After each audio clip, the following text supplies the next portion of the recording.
കലൂരിലെ നൃത്ത പരിപാടിയുടെ കരാറിൽ കുടുങ്ങി GCDA. കരാർ പ്രകാരം നൃത്ത പരിപാടിക്ക് മുൻപ് സ്റ്റേഡിയം പരിശോധിക്കേണ്ടത് സൈറ്റ് എഞ്ചിനീയറാണ്. നൃത്ത പരിപാടിക്ക് മുൻപ് സ്റ്റേഡിയം പരിശോധിച്ചോ എന്ന് വ്യക്തമാക്കണമെന്നാവശ്യപ്പെട്ട് GCDAക്ക് പോലീസ് നോട്ടീസ് അയച്ചു. ബിനിൽ വിവരങ്ങളുമായി നമ്മളോടൊപ്പം ചേരുകയാണ്. ബിനിൽ, ഈ സൈറ്റ് എഞ്ചിനീയർ അവിടെ പരിശോധിച്ചിരുന്നു. ആ സമയത്ത് ഈ ഉദ്ഘാടനത്തിന് വേണ്ട ചെറിയൊരു പരിപാടി നടത്താൻ ആവശ്യമായ ക്രമീകരണങ്ങൾ മാത്രമാണ് എന്നൊരു വിശദീകരണം നൽകിയിരുന്നു എന്നാണ് അന്ന് പറഞ്ഞത്. പക്ഷെ അത് നിലനിൽക്കുന്നതാണോ? പോലീസ് അത് മുഖവിലേക്ക് എടുക്കുന്നുണ്ടോ? മാധു, പോലീസ് ഇത് മുഖവിലേക്ക് എടുക്കുന്നില്ല. അതുകൊണ്ട് തന്നെയാണ് GCDA ഉണ്ടാക്കിയ കരാർ വെച്ചുകൊണ്ട് തന്നെ GCDAക്ക് ഇപ്പോൾ പോലീസ് നോട്ടീസ് നൽകിയിരിക്കുന്നത്.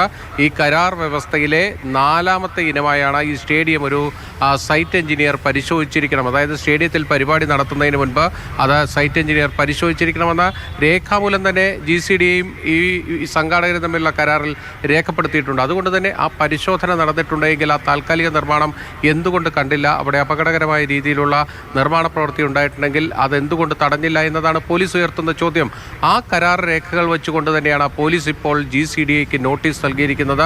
GCDA സെക്രട്ടറിക്കാണ് നോട്ടീസ് നൽകിയിരിക്കുന്നത്. ആ നോട്ടീസിൽ കൃത്യമായും ആ പോലീസ് ആവശ്യപ്പെട്ടിരിക്കുന്നത് അവിടെ പരിശോധന നടന്നിട്ടുണ്ടോ, ആ പരിശോധന നടന്നിട്ടുണ്ടെങ്കിൽ അതിൻ്റെ വിശദാംശങ്ങൾ അറിയിക്കാൻ പറയുന്നു. അതോടൊപ്പം തന്നെ ആരാണ് അവിടുത്തെ സൈറ്റ് എഞ്ചിനീയർ എന്നുകൂടി വ്യക്തമാക്കാൻ ആവശ്യപ്പെടുകയാണ്. അതായത് ആ സൈറ്റ് എഞ്ചിനീയർക്കെതിരെ കൂടി നടപടിയിലേക്ക് പോലീസ് പോകുന്നു എന്ന് വേണം നമുക്ക് മനസ്സിലാക്കാൻ. കാരണം പൊതുമരാമത്ത് വകുപ്പ് ആ സ്റ്റേജ് പരിശോധിച്ച ശേഷം പോലീസിനൊരു റിപ്പോർട്ട് നൽകിയിട്ടുണ്ട്. അതിൻ്റെ സ്കെച്ചും കൈമാറിയിട്ടുണ്ട്. അതിൽ കൃത്യമായി ഒരു കാര്യം പറയുന്നുണ്ട്. ഈ താൽക്കാലിക സ്റ്റേജ് ഒരു വശത്തേക്ക് ചെരിഞ്ഞ രീതിയിലായിരുന്നു. അതായത് ഉമാ തോമസ് വീണ ഭാഗത്തേക്ക്, അതായത് സ്റ്റേഡിയത്തിൻ്റെ പുൽത്തകിടിയുള്ള ഭാഗത്തേക്ക് ചരിഞ്ഞ രീതിയിലായിരുന്നു ആ താൽക്കാലിക സ്റ്റേജ് നിർമ്മിച്ചിരുന്നത് എന്നതാണ് പൊതുമരാമത്ത് വകുപ്പിൻ്റെ റിപ്പോർട്ട്. അതുകൊണ്ട് തന്നെ ഈ അപകടത്തിലേക്ക് നയിച്ച കാരണങ്ങളിലൊന്ന് ആ സ്റ്റേജ് നിർമ്മിച്ചതിൻ്റെ അപാകതയും അതിൻ്റെ ചെരിവും കൂടിയാണ് എന്ന് പൊതുമരാമത്ത് വകുപ്പ് രേഖാമൂലം തന്നെ പോലീസിനെ അറിയിച്ചിരിക്കുന്നു. അതുകൊണ്ട് GCDA ഈ കരാറിൽ കുടുങ്ങുന്നുണ്ട്. പക്ഷെ അതേസമയം തന്നെ ഇതുമായി ബന്ധപ്പെട്ട് സംഘാടകരുടെ ഉത്തരവാദിത്വവും കൂടി ഈ കരാറിൽ തന്നെ. ഇത് ഏതാണ്ട് 10-24 ഉപാധികൾ വെച്ചിരിക്കുന്ന ഒരു കരാറാണല്ലോ. അതിൽ ഏറ്റവും അവസാനത്തെ 22ാമത്തേത് പരിപാടി നടത്തുന്നതിന് ആവശ്യമായ അനുമതികൾ വാങ്ങേണ്ടത് സംഘാടകരാണ്. സുരക്ഷാ ക്രമീകരണങ്ങൾ ഒരുക്കേണ്ടത് സംഘാടകരാണ്.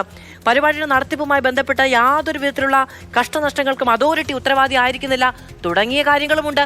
അപ്പോൾ സംഘാടകരെ കൂടി കുടുക്കിലാക്കുന്നതാണ് ഈ കരാർ. തീർച്ചയായും സംഘാടകർ ഇപ്പോൾ തന്നെ ഈ കേസിൽ പ്രതികളായി കഴിഞ്ഞു. അവർക്ക് ഈ കേസിൽ നിന്ന് വിട്ടുപോകാൻ കഴിയില്ല. ഇപ്പോൾ പുറത്തു നിൽക്കുന്നത് GCDA ആണ്. പക്ഷേ GCDAക്ക് അവരുണ്ടാക്കിയ കരാർ തന്നെ അവർക്കെതിരെ കൂടി വരികയാണ്. കാരണം അവിടെ ഈ അപകടകരമായ നിർമ്മാണം നടന്നിട്ട് അത് അറിഞ്ഞിട്ട് അതിൻ്റെ തടയേണ്ട ഉത്തരവാദിത്തം GCDAക്ക് ഉണ്ടായിരുന്നു എന്നത് ആ കരാറിൽ നിന്ന് വ്യക്തമാണ്. കാരണം അവിടുത്തെ സൈറ്റ് എഞ്ചിനീയറുടെ പരിശോധന അതിൽ നിർബന്ധമാക്കിയിട്ടുണ്ട്. അതുകൊണ്ടാണ് പോലീസ് GCDAക്ക് നോട്ടീസ് നൽകുകയും ഇതിൻ്റെ വിശദാംശങ്ങൾ ആവശ്യപ്പെടുകയും ചെയ്തിരിക്കുന്നത്. അവിടെ നമ്മൾ ശ്രദ്ധിക്കേണ്ട ഒരു കാര്യമെന്നത്, ഈ കരാർ ഉണ്ടാക്കുമ്പോൾ ആ കരാറിൻ്റെ ഭാഗമായി സംഘാടകർ ചെയ്യേണ്ട ചില കാര്യങ്ങൾ അതിൽ വിശദീകരിച്ചിട്ടുണ്ട്. എല്ലാം വിശദീകരിച്ചിട്ടുണ്ട്.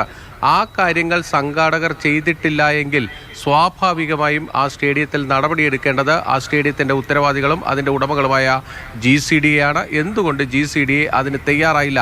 അവിടെ നിയമവിരുദ്ധമായ കാര്യങ്ങൾ നടന്നിട്ട് എന്തുകൊണ്ട് ഇടപെട്ടില്ല എന്ന ചോദ്യം കൂടി ഈ ഘട്ടത്തിൽ ഉയർന്നു വരികയാണ്. സംഘാടകർ എന്തായാലും വിട്ടുപോകില്ല. അവർ ഈ കേസിൽ പ്രതികളായി കഴിഞ്ഞു. ഇനി ഈ സൈറ്റ് എഞ്ചിനീയർ ഈ കേസിൽ പ്രതിയാകുമോ എന്നതാണ് അറിയേണ്ടത്. കാരണം ആ ഉദ്യോഗസ്ഥൻ്റെ ഭാഗത്ത് നിന്ന് വീഴ്ച വന്നിട്ടുണ്ടെങ്കിൽ സ്വാഭാവികമായും ആ വ്യക്തിയെ കൂടി പോലീസ് പ്രതിയേർക്കാനുള്ള സാധ്യതയുണ്ട്. ബില്ലിനാണ് വിശദമായ വിവരങ്ങൾ നൽകിയത്. രാജീവ്, ഇതിലൊരു പ്രധാനപ്പെട്ട കാര്യമെന്ന് പറയുന്നത്, ഈ ഉത്തരവാദിത്തമില്ലായ്മ കൊണ്ടും കെടുകാര്യസ്ഥത കൊണ്ടുമാണ് ഈ അപകടം ഉണ്ടായതെങ്കിൽ ഉമാ തോമസിന് അവർ അനുഭവിക്കേണ്ടി വന്ന കഷ്ടനഷ്ടങ്ങൾക്ക് വലിയ നഷ്ടപരിഹാരം കൊടുക്കേണ്ടതുണ്ട്. അത് ആര് നൽകുമെന്ന ചോദ്യത്തിനൂടി ഈ കരാറാണ് വെളിച്ചം വീശുന്നത്. അത് സ്വാഭാവികമായും സംഘാടകർ നൽകേണ്ടി വരും. സംഘാടകർ ഇതിൽ എല്ലാ തരത്തിലുള്ള അനുമതി നേടേണ്ടതും എല്ലാം അവരാണ് എന്നുള്ളത് ഈ കരാറിൽ കൃത്യമായി പറയുന്നുണ്ട്. GCDA ഇതിനെ സപ്പോർട്ട് ചെയ്തിട്ടുണ്ട് എന്നുള്ളതല്ലാതെ പരിശോധന നടത്തേണ്ടത് അങ്ങനെയുള്ള കാര്യങ്ങൾ അതാണ് ബിനിൽ പറഞ്ഞത് കൃത്യം. അതായത് ഈ ഉപാധികളെല്ലാം പറയുന്നുണ്ട്. പക്ഷെ ഇത് സംഘാടകർ പാലിക്കുന്നുണ്ടോ എന്ന് ഉറപ്പുവരുത്തേണ്ടത് ആരാണ്? GCDA ആണ്. ഇപ്പോൾ ഈ ഇന്നത്തെ ഈ ദൃശ്യം വളരെ നിർണായകമായ ദൃശ്യമാണ്. ഉമാ തോമസ് നടന്നു നീങ്ങുന്നു. അവിടെ അല്പം സ്ഥലം കുറവാണ്.